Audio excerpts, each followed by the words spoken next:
Hoje, somos abençoados por apresentar uma dessas palestras perspicazes, intitulada O Sutra Suringama, os estados demoníacos do sentimento skandhas, continuação, parte 3 de 7, entre mestre e discípulos, dada em inglês, 27 de dezembro de 2018, em Taiwan, também conhecida como Formosa.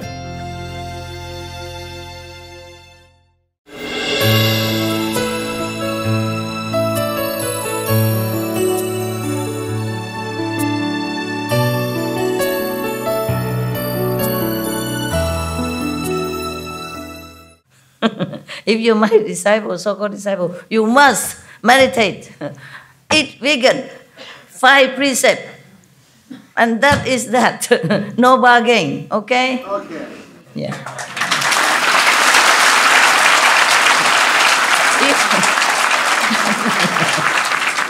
I'm Tsongkhapa. Okay. Precepts. Yeah. Somebody called me Tsongkhapa when I was, wasn't a monk. I was just, going from one ashram to another. I'm just wearing Punjabi, white. Just I have 2-3 pairs of clothes, that's all. White clothes, and long hair, and it's like everybody. And they keep calling me Tsongkhapa. Always, hey, Tsongkhapa. How are you, Tsongkhapa? At that time, I had no idea who Tsongkhapa was. I said, who? Chong who? I said, my name is so-and-so at that time, yeah? And Tsongkha who? I wasn't studying Tibetan Buddhism at that time. Huh? I don't know what it is or not. You don't know? No. Oh, okay. He was the founder of Gelugpa, of Gelug school in Tibet. Tsongkhapa was a lama, the founder of Gelug school. The Gelug school is the one that wear yellow hat, and he was the one who strictly followed the precept. And he teach his monks and his lay disciples, they have to follow the Buddha precept strictly. He's the one that very, very strict. No meat, no wine, no marriage, no woman, no violating any precept at all. Yeah? Not even eat garlic, onion, all that. Very strict, Tsongkhapa. Okay? And he's supposed to be the first Dalai Lama, but he doesn't want. And people wanted him to be king of Tibet. He also did not want. But he's a king of Tibet in people's heart. And he's the Dalai Lama of all the Dalai Lama. He's a real monk. Yeah, because he wants to revive the Buddhist tradition in Tibet. Yes, so there are many traditions in Tibet. Yeah, Tibetan Buddhism. Some yellow hat, red hat. There are different traditions. Some tradition maybe you could also marry, maybe like that. Therefore, he said no, monk, no marry, no woman, no wine, no meat. Yeah, so he's the one that's famous for very strictly adhering to the precepts of the Buddha. Very famous for that. I knew it only afterward. After they keep calling me Tsongkhapa many times, I go to the Tibetan library and asking, who is Tsongkhapa? And they also don't know very much, but there's a book. Tibetan monk, you go and look. And there was some in English. So then I learned about that. I don't know much more, okay? That's all I knew. That he's very strict with precepts. Yeah, other tradition, other Lama or Dalai Lama, I don't hear about this strict precept. Only Tsongkhapa was very strict, okay? He's supposed to be the first Dalai Lama, but his successor become official Dalai Lama, meaning the ocean of wisdom. Okay? Thank you, Master. You're welcome.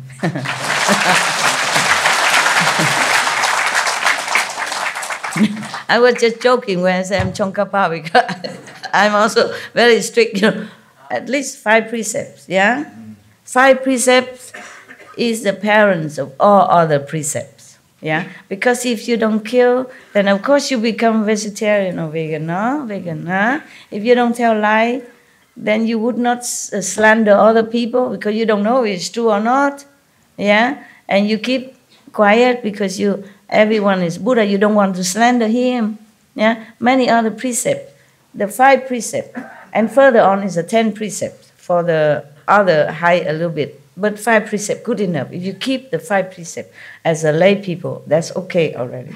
And be vegan, meditate. Okay? Be good, be compassionate, helping others, whatever you can. That's all I ask, nothing else. Yeah.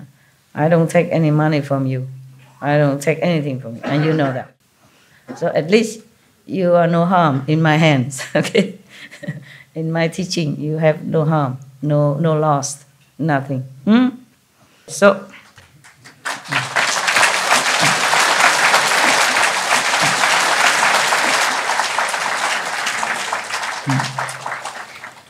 boundless love. This is not a very good translation, meaning some overflowing kind of desire for physical love.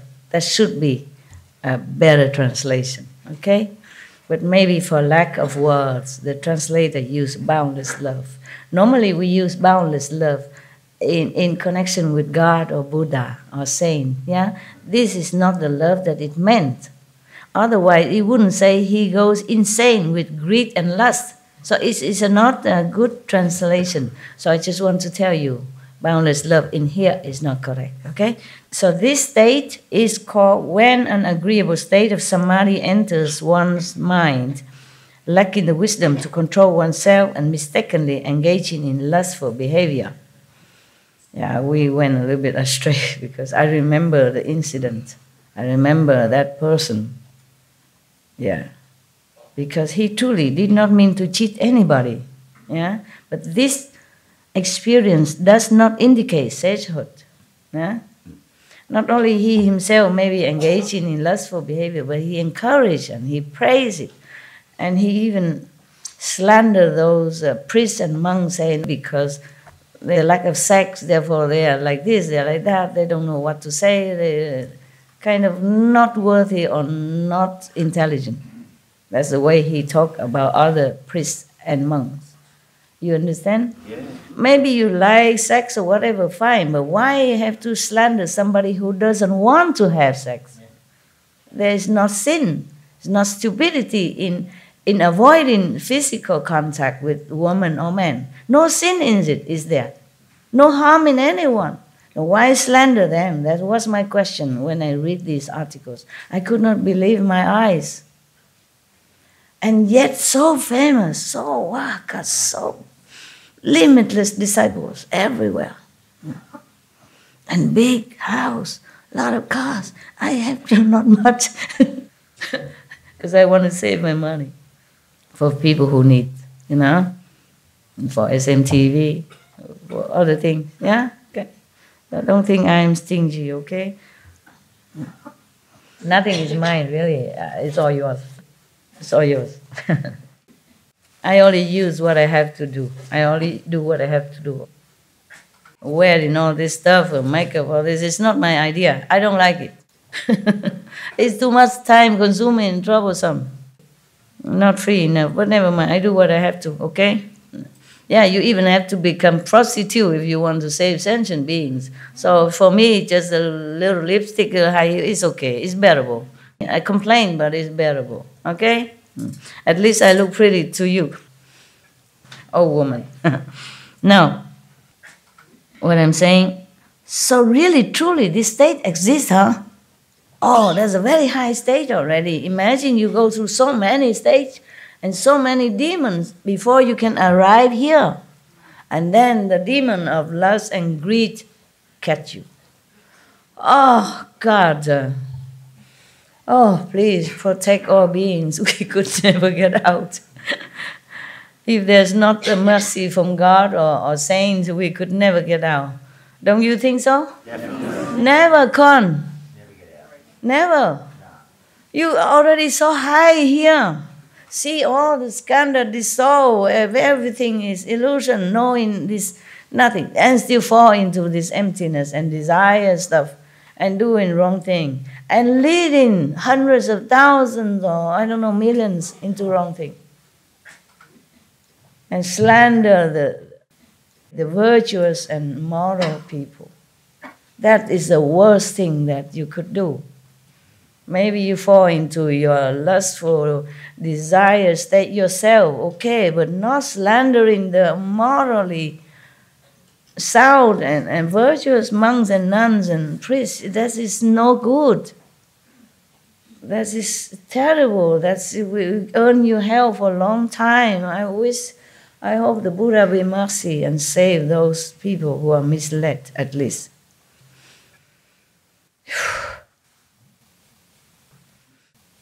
When I was in Europe, I want to buy land. Those years, I keep looking everywhere, but nothing really suitable. Maybe it's not the time, maybe not meant to be.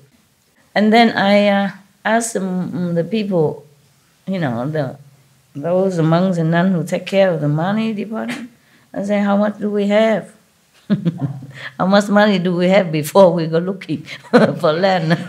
I don't want to borrow money.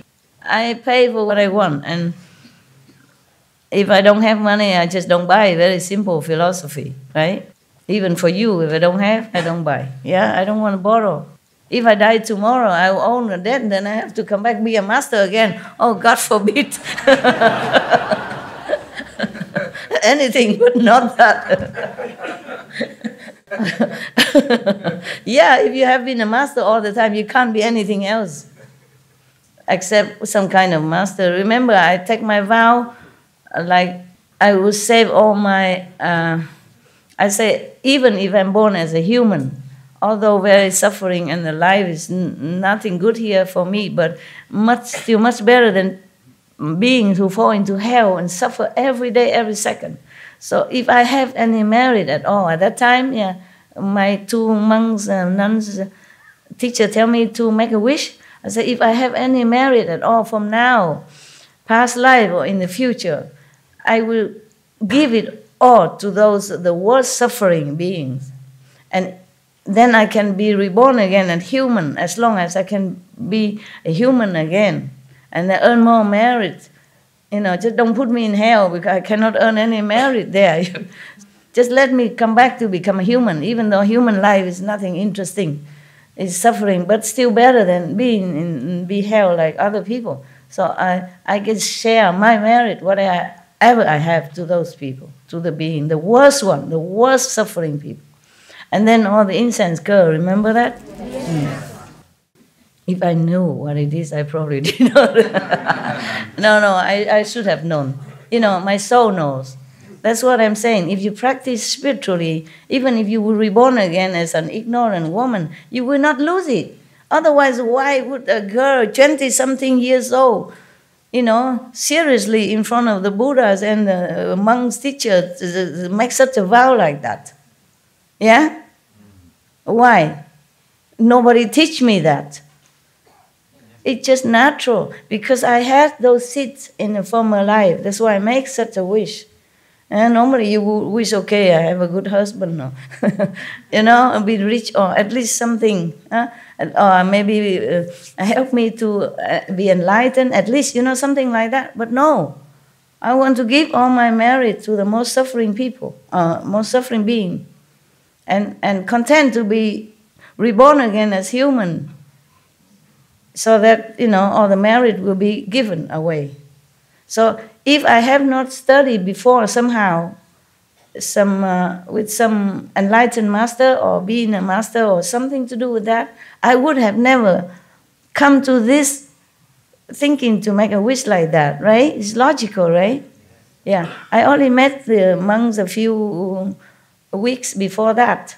And I only read Amitabha Sutra or Guanyin Bodhisattva. I have not even been given this sutra yet. I wasn't worthy to be reading this. Yeah, my teachers say that. It's very good. They subdue my ego. Yeah, they praise me that, I want to be Buddhist. This is very good. You have good merit in the past, for sure. But still, on the other hand, they put me down. You are not worthy to see this sutra yet. Give me some small medicine Buddha, some very harmless and simple. Oh, Kuan Yin Bodhisattva, if you recite her name, she protect you, something like that. But this one, no. After a while, she gave me Kristikapa Sutra, the Buddha that stay in the hell. But not this one, no. After a long time. So at that time, nobody teach me anything about dedicating merit to the other suffer being. So it must have been the seed from former life. Yeah, that's why I told you, if you practice now and you're humble enough and you just don't think you are sage, then even if you die and you have not reached the complete liberation, you still have the seed in you, and you continue being a good human. Yeah. Or being a charitable person and earning more merit and then continue your path. Yeah? But I don't want to let that happen to you. Even if you're low or high, you go up first. Don't stay here. No.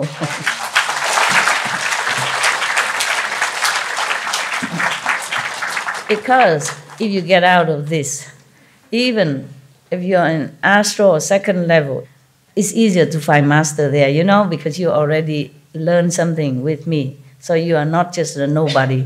They will let you enter in this meditation hall, that lecture hall, to listen to other master, even if I'm not there. But I will not leave you. Of course I will not leave you. I will continue teaching you.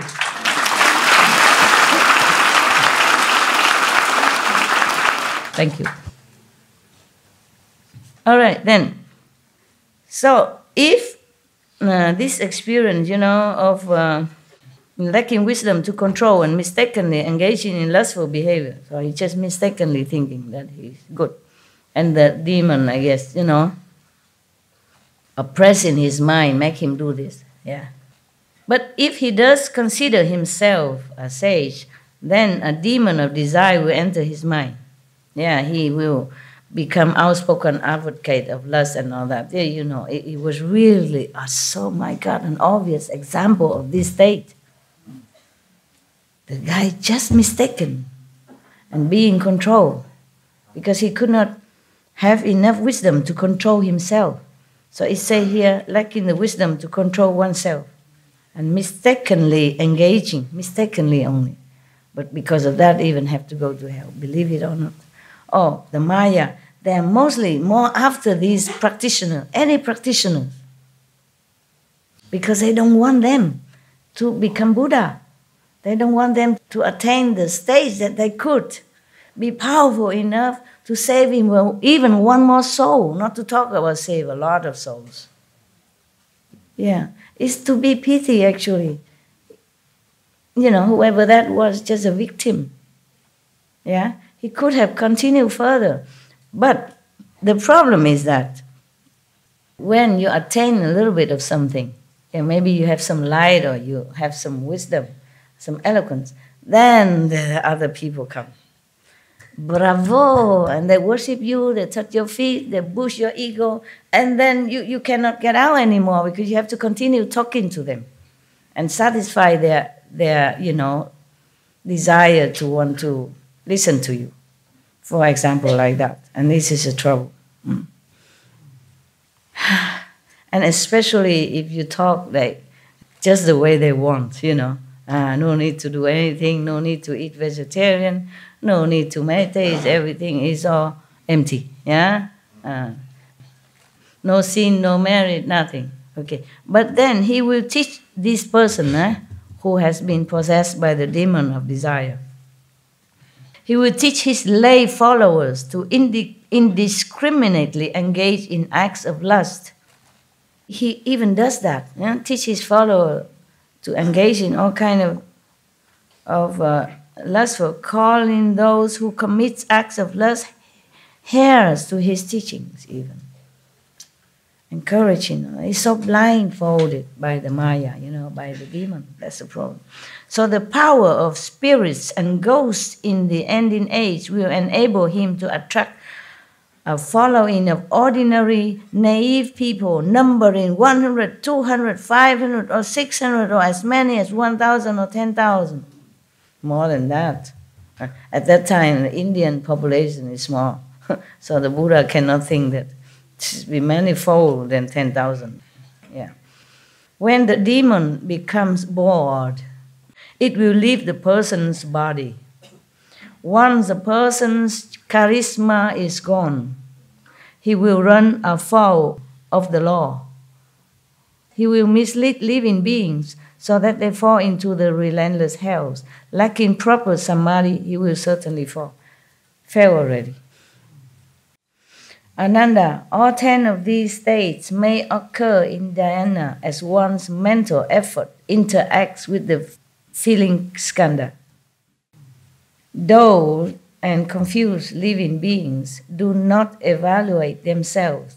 Encountering such situations, in their confusion they fail to recognize them and say that they have become sages, thereby uttering a great lie. They will fall into the relentless hell. In the Dharma ending age, after my nirvana, all of you should pass on the Tathagata's teachings so that all living beings can awaken to their meaning. Do not let the demons of the heavens have their way. Offer protection so that all can realize the unsurpassed way. Okay, there are more stages of enlightenment and cultivation after this. So the Buddha has just finished all the explanation about the traps and the demons who are not really good at all for any practitioners. The vulnerable one without teachers. Yeah.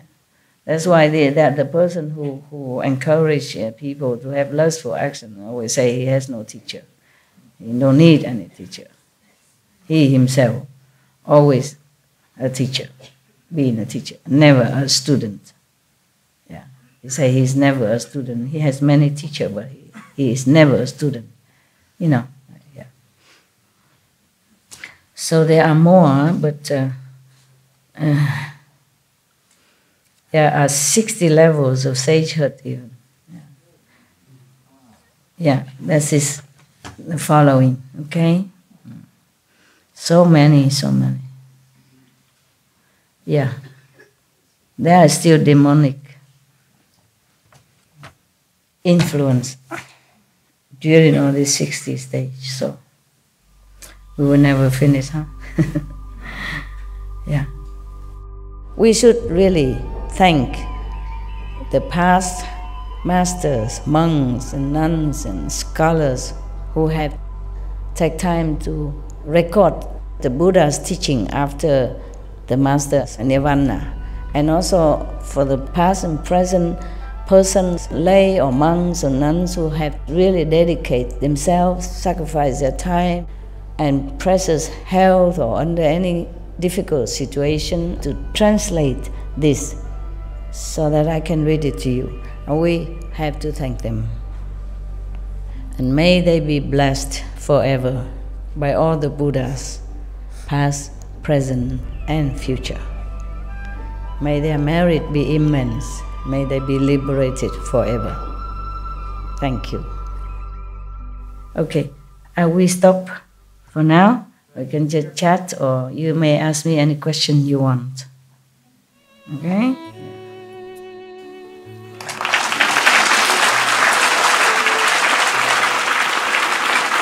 We continue next time, huh?